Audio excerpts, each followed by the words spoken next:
Հակակոռուպցիոն դատարանը դատավոր Արամ Գրիգորյանի նախագահությամբ հրապարակեց Բարգավաճ Հայաստան կուսակցության առաջնորդ Գագիկ Ծառուկյանի վարույթով վերդիկտը։ Դատարանն արդարացրեց Գագիկ Ծառուկյանին, ճանաչելով եւ հռչակելով նրա անմեղությունը։ Ճանաչել եւ հռչակել նկատի Գագիկ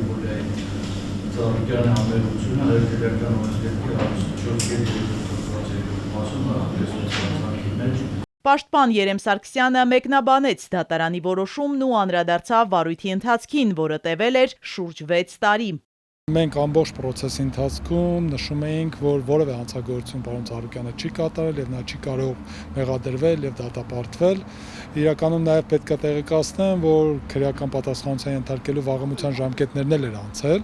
եւ Գագիկ Ծառուկյանին մշտապես առաջարկվում էր եւ նախաքննական մարմնի կողմից եւ դատարանի կողմից, որպեսզի նա, եթե համաձայն է, ընդունի վաղեմությունով քրեական հետապնդումը դադարեցնելու այդ իրավունքը, այսինքն եթե չարարկեր, պետք է դադարացվեր, բայց ինչպես պարոն Ծառուկյանի, այնպես էլ մեր պաշտպաններից համար շատ սկզբունքային էր, որպեսզի հաստատվեր, որ նա որևէ հանցանք չի կատարել եւ նրա անմեղությունը հաստատվեր, ինչեւ այսօր տեղի ունեցավ։ Դատական վերդիկտի հրապարակումից հետո Գագիկ Ծառուկյանը հակիրճ մեկնաբանեց հակակոռուպցիոն դատարանի որոշումը, նշելով, որ այն իր համար սպասելի չէր եւ պատրաստվում էր այլ քայլերի։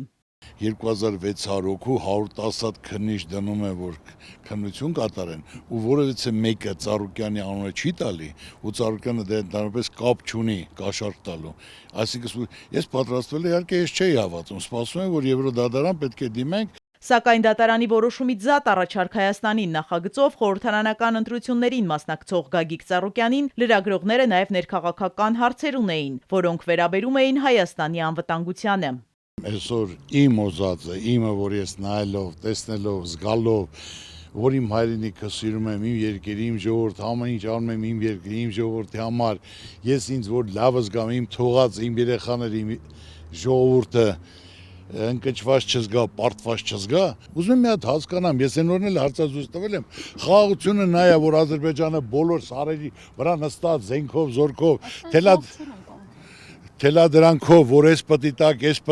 ես պետք է անեք, 300,000 ադրբեջանցի պետք է գա Հայաստանում բնակվի, արդեն գալիս են Հայաստանում, Մարալիկում, տարածքներ են նայում, որ իմ բնական մի հատ հայ կարա գնա Ադրբեջան, կամ Բաքու բանման գա, կամ 300,000 ադրբեջանցի, որ պետք է գա բնակվի Հայաստանում, մեր հայրենակիցները ամեն ինչ թողած, տուն տեղ ունեցված, որ չեն կարողանա, ասեն գնան, իսկ նրանք 300,000-ը կարան։ Սա խաղաղություն չի, սա թելադրանք է, խաղաղությունը պետք է լինի երաշխավորած խաղաղություն, որ մարդիկ հույսով, հավատով պաշտպանված լինեն, վստահ լինեն, որ կարողանան երկրում անել։ Սա Գագիկ Ծառուկյանին ուղղված միակ ներքաղաքական հարցը չէր։ Նախքան դատական նիստի մեկնարկը լրագրողները Գագիկ Ծառուկյանին հարց ուղղեցին իշխանությունների հետ համագործակցության եւ վարչապետի թեկնածուի մասին։ Պարոն Ծառուկյան, կարող եք իմանալ ձեր վարչապետի թեկնածուն ով է։ Հարությունը սպասում է։ Հարության ցավը տանեմ, սաղ կասեմ, հիմա 3-ը չի, արդեն 4-ն են դառը։ Հանգիստ եղեք։ Պարոն հնարավոր է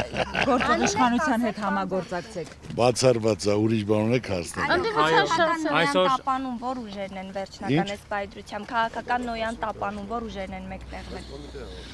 Ուժերով չեմ կարող ասել, բայց անհատական շուտով կասեմ։ Իզաբելլա Հովանեսյան, Ալեքսանդր Կիրոյան, Սիմիկ Մայիլյան, Էպիկենտրոն։